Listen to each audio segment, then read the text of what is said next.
For me, I think it begins with the perception about better pay, safety, gender-inclusive environment, enabling regulatory framework, among others, are responsible for shaping one's career and professional growth. Because journalism is not a game of the faint-hearted.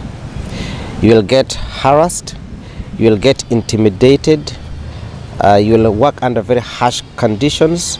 The absence of these and other interdependent factors easily frustrate journalists into early exit. When you join journalism without very clear ambition, you will end up quitting.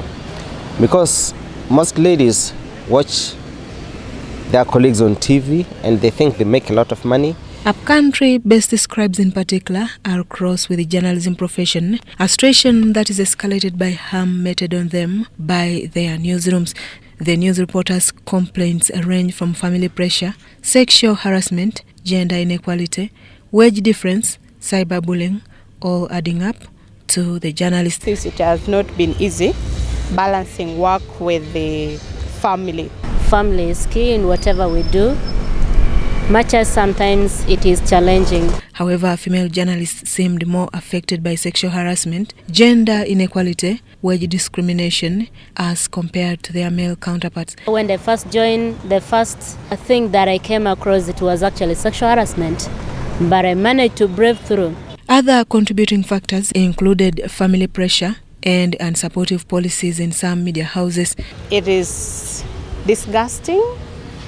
It is so very unfair for someone to think that you cannot get the job, you cannot do it simply because you have not slept with them.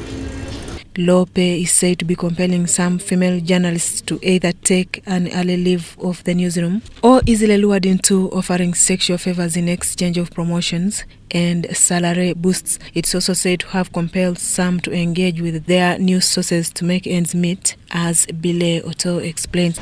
But most of them have found a way of trying to use their bodies to get retained in the newsroom and also to get the approval of the editor.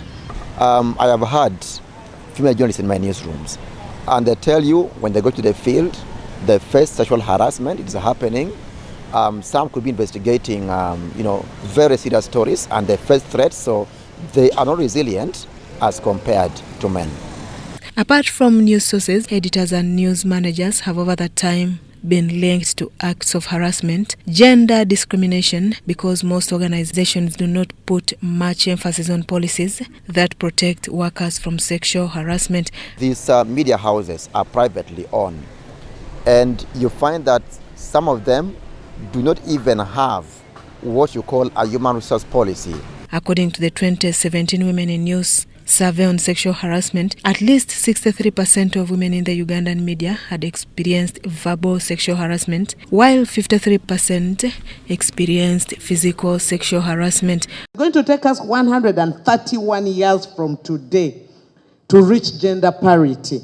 But do we give up? Only 15% of those who experienced sexual harassment reported to their respective organizations. These factors have interdependently contributed to the increased male domination of the media industry.